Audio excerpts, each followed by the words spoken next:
Hi everyone, welcome back to Opening the School of Science, and much like in the Pentagon Challenge, if you've seen the latest episode, which you can, if you haven't, you can view here, um, I have had a few issues, basically.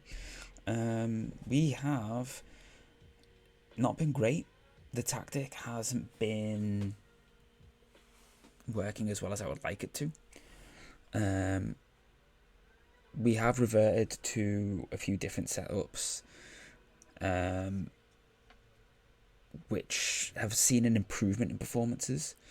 But we look at the data hub in a bit as well, because what was frustrating about a lot of the tactic was the new one, the 5-3-2, was that we were getting a lot of good numbers possession-wise, expected goals-wise, and just not converting them. But enough of that. I've waffled on for long enough. Let's see how we can get on. So I last saw you here after we just scraped a 2-2 against Brighton. We then went on to lose against West Ham before we drew 2-2 at home to Barcelona. And you will note, I don't know if you can notice, Conte, put us up 1-0 before Moussa Diop, a Barca academy player, new gen player who we had look at signing at one point, but he cost so much. Equalised. Lorenzo Luca put us back in front before Giovanni Di Lorenzo equalised for Barcelona. We then followed that up with 3-1 wins at home to Burnley in the league and then to Bournemouth in the cup before beating Bristol City away from home. We then, and we will watch this, we then went to the new camp and won. And what was particularly satisfying about this result, this was initially with the tactic. So this is kind of how we tweaked it a little bit, is we put like basically the inside forward on the left into a shadow striker role. Basically. But you'll notice we had 4 shots, 3 on target, 2 goals.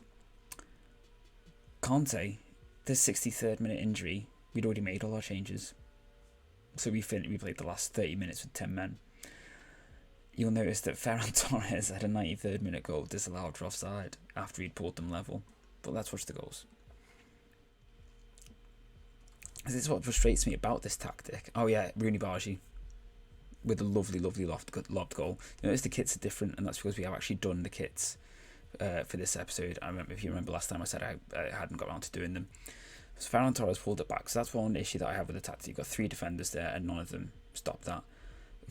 Bear in mind, this is with 10 men. Federico Di Marco steps up and smashes in a wicked free kick.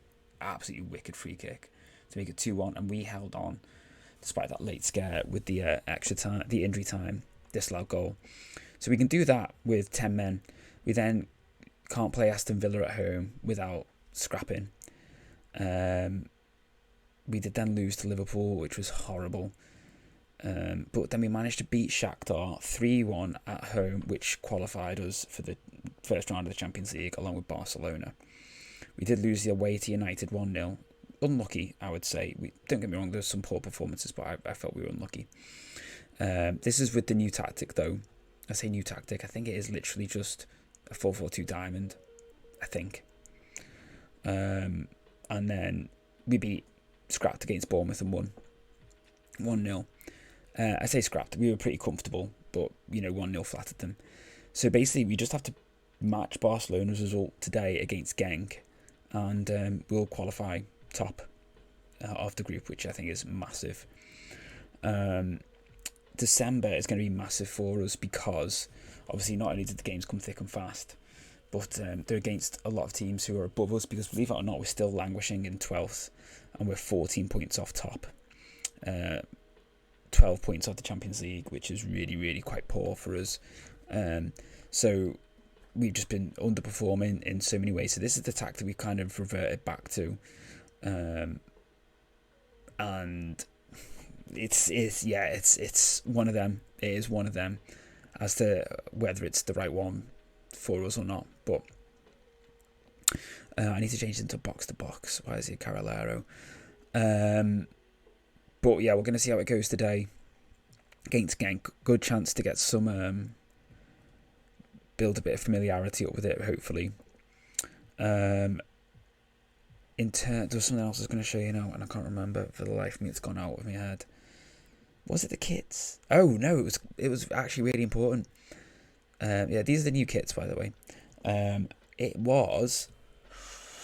We had a crisis meeting with the board. They were like, "What's going on? Your 13th.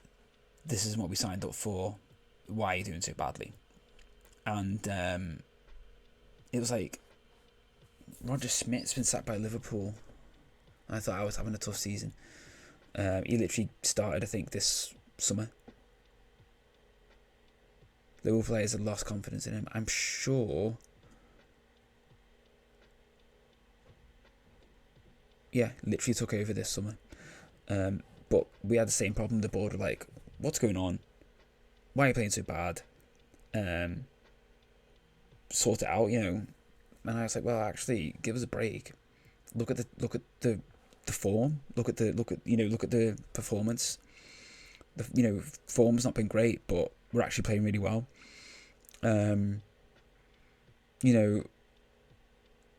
Our XG per game, okay, at the moment this is off the whole season. It is only a little bit better than the league, to be fair. Our expected goals against it was still better, and we are, to be fair, we are actually conceding roughly pretty much the same amount per game as we are scoring. Pass completion rate's been a lot higher. Possession stats have been generally very good. But you look at the XG. This is against Bournemouth. Smashed them on the XG. I mean, admittedly, the XG wasn't massively high, but can we see a bit more breakdown on here? No, it's not showing it. Basically, there was just quite a lot of games where we were really out XGing pretty much everyone.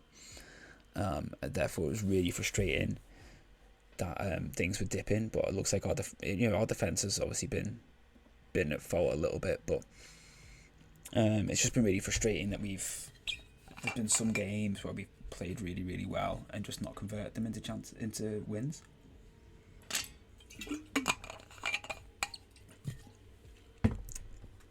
Wolfsburg takes Sanchez's goal, and why? Who's Royce being linked with? He's been linked with the Liverpool job. Royce has been linked with the Liverpool job. Now, I love Marco Royce. If you've watched any of the Dortmund series or anything, you'll know how much I love him. If he went to Liverpool, it'd be like Jurgen Klopp all over again. I'd lose. Jurgen Klopp left Dortmund, went to Liverpool, and it crushed me. Now, this may sound really disrespectful, but it's really meant to not be. It is only Genk, but it's massive. It's absolutely massive. We've got to get a good result here to maintain our push for the Champions League, because we've got to win in order to secure a first place finish to try and get us a favourable draw in the semi-final, in the first knockout round. Raspadori has just been so out of form. I hate to say it, but he has been so out of form. And we're going to do a little bit of rotation because we've got a massive game against Leeds coming up, so we're going to rotate around a little bit and try and get some players some game time. So yeah, this is the new tactic that we did come up with, and I don't know whether it's no, we'll leave him as a defensive mid for now. But basically, because the fullbacks are both on attacking duty to get forward, I want the number 6 to sit quite deep and almost become third centre half. So massively important game here to try and get the win. Could not be more vital that we win this.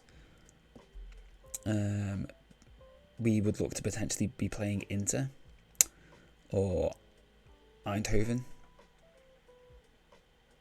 Or maybe Porto now, I don't know.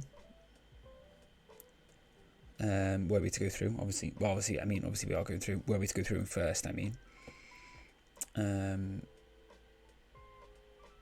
yeah. I need to change this, just like I did on the Pentagon, because this is last season's away kit. Oh, that's a lovely ball. Edward should have scored. This is obviously not the away kit.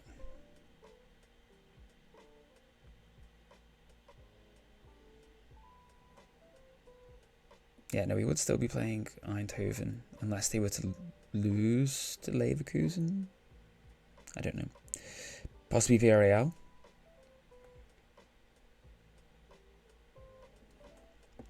Possibly Villareal.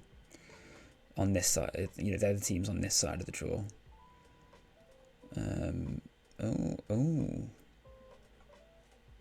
Villareal are beating Lazio, so I think that pretty much cements them into second, if that stays that way. Rooney, back to Rodri. Classic Rodri pile driver. Barca are winning 2-0 against Shakhtar, so we really need to get a win. Need to get a goal. Pal, nice dink out to Mikalenko. Come on. Alvarez just over.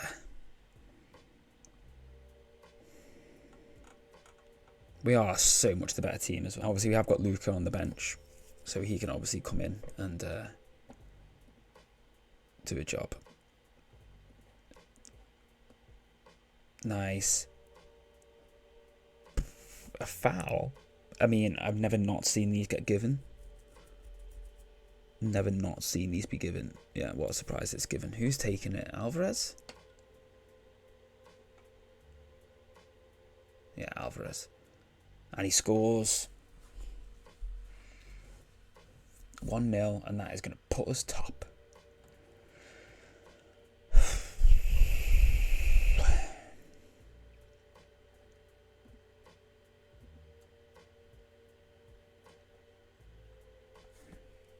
Put us top.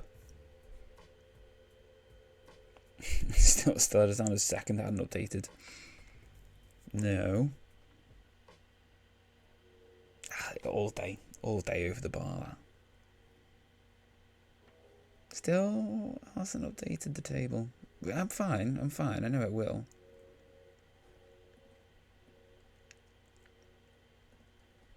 Well then, Pedro.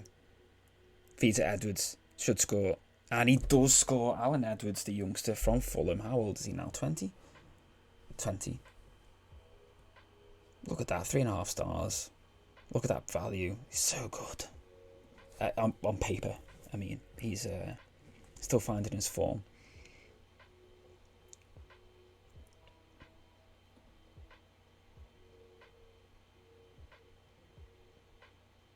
I literally have no idea. I'm going to bring on midfield. We're going to bring on Gomez.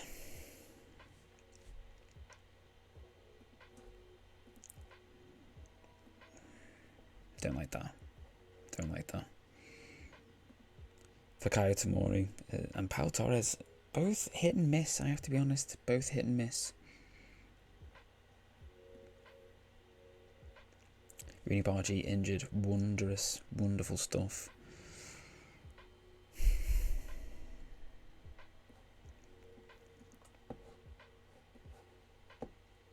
Especially when Raspadori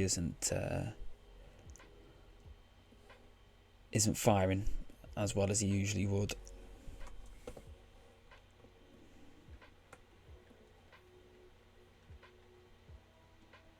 Yes. Again, always tipped away. Those smallest chances shot, free kicks, always tipped away.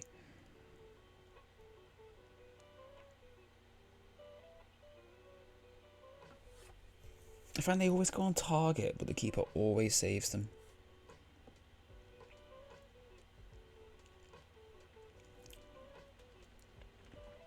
Oh, lovely James. Come on. Godfrey, Alvarez. No, just over.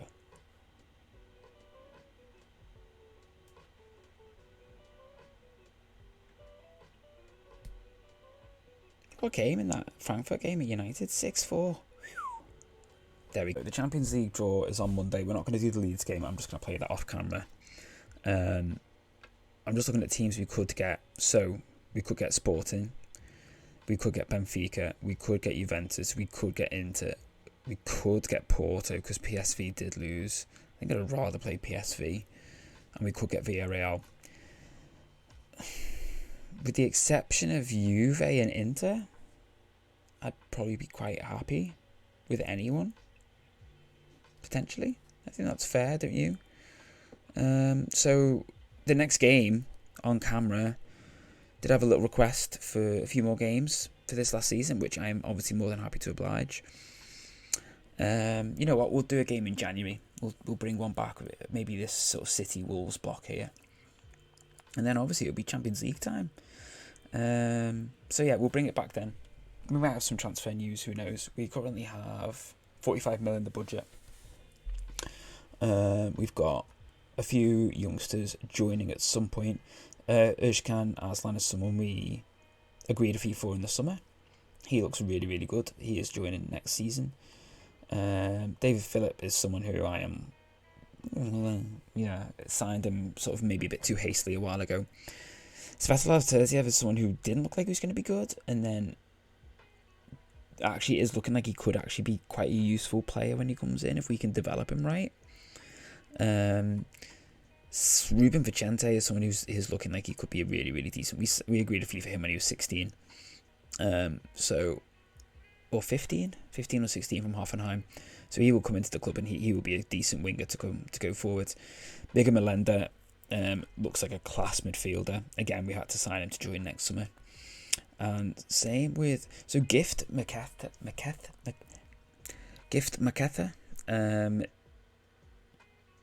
You know what? I'm a sucker for South African wonder kids because they just seem to be class, and I just like having one in the team. I don't know why. I think on FM20 I had an unreal striker class, but he didn't cost me much. It cost me 525k, and I know that I'll be able to sell him for profit in no problem if he doesn't develop. But I think we can just get him to work in his heading and his passing. He'll be a useful player, and then we could potentially sell him for like 15 mil or something like that. In terms of outgoings, it's just Vaclav Danek going to Slavia Prague.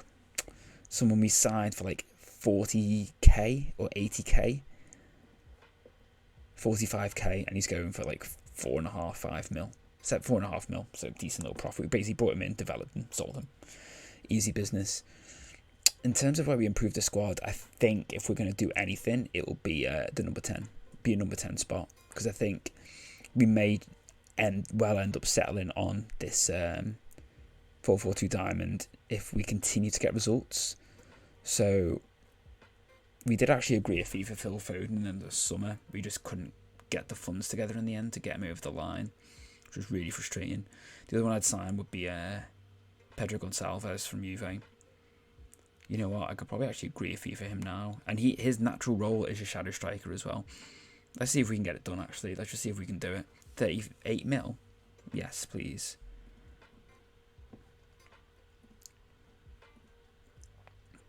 I mean, doesn't really matter, does it, about installments, because we're not going to be here. Short-term planning, because this is definitely our last season. We're going to leave and then sim. We're going to sim 5 years to see how they do.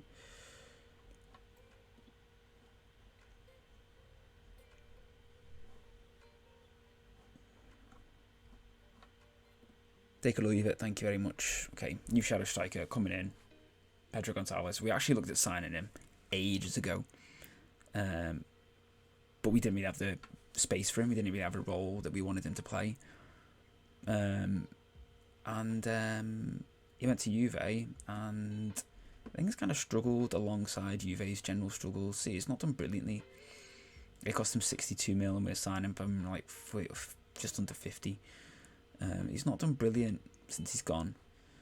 But then again, neither has a player who was very prolific for us, and that was Vitinha. So we signed him for 17 mil, sold him for 60, and look at that. He's barely featured for them. But when he has played, he's done well. But he's just barely played. Someone else who has actually done really well since he left, to be fair to him, is Lewin. He has been pretty much into his main inside forward on the left, and he's actually wanted by Arsenal again. But we sold him for 60 mil. I mean, in this season, you know, he got 20 goals from that inside forward role. And Inter, I think, they came runner-up in the Champions League last season. when he had that really good season, this one. And Richarlison has also actually done pretty well. Less so much this season, but he's done alright since he left, to be fair to him, as Richie. So, you know, a lot of respect to our boys who've gone out there and have done quite well. The Everton boys. We've still got Anthony Gordon. He's not really played much this season, but he's been injured, to be fair.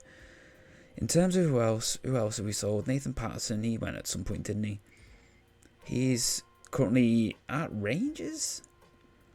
Did Spurs sell him to Rangers? Sold him back to Rangers for 11 mil. They made a massive loss on him. Ricardo Pepe, I think, is now at Gladbach. Okay, nothing great. Sergio Gomez, still at Milan. Getting regular game time, but again, yeah, doing fairly well. Renan, I forgot. Yeah, he's at Real, isn't he? He is worth loads by the looks of things. 92 mil. And Nico, how's Nico doing at Sociedad? Meh. I think it's a fair assessment, isn't it? Meh. He was a class little bit of business, though. Anyone else? Klozak, yeah, he went to Atalanta for decent money. Oh, actually, no, only a 4 mil profit, but still. We had one good season out of him, and then we sold him, and we got a really good profit. Brandtwaite at Leverkusen. Sorry, everyone, I'm wasting everyone's time here. I'm just curious to see how some of them are doing. Fairly solid for Brandtwaite. Anyone else that we're particularly interested in there? Not particularly. Schlotterbeck. I think Schlotterbeck is still at Spurs. Yeah, he went to Spurs. Tom Krause is still at Leverkusen. Tolisso is it Sheffield? I forgot. Yeah, he's at Sheffield United, of all places. Decore, I think, is still at Kiev. Yeah, still at Kiev. Dobbin isn't at Frankfurt anymore. Yeah, he's at Watford. Ryan Kent is still at Sheffield United. And anyone else here? I'm just going to take a moment to talk about Marlon Sanchez, actually, because he has actually really kicked on lately. So we loaned him out to Livingston and he didn't do great. But his performances have gradually improved in sort of ratings, and up until now he's actually doing really, really well at Reading. Someone who I thought maybe wouldn't be a good option for us going forward, but might end up be a good sell on. He's actually looking like he's got the potential to be a decent little rotation player off the bench. And if we go back again, Damari Gray is at West Ham. He scored against us when he was at West Ham. He consigned us that loss, which I was not happy about. Moise Kean is at Lazio, doing nothing. Calvert-Lewin we know about. Firmino is now at Atalanta as well. You know what? I forgot we signed Firmino. Dele Alli, I think, is at Ajax. Yeah, he's at Ajax. And doing relatively well in the league. He did okay at Arsenal, and then he's gone to Ajax, and as you would expect, he's smashing it. And we go back one more.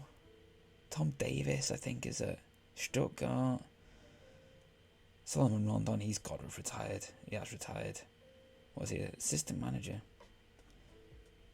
Yerry Mina is still at Shakhtar because he scored against us. We know about that. Max Bird. I forgot about some of these ways. He's still at AEK. Max Bird, man.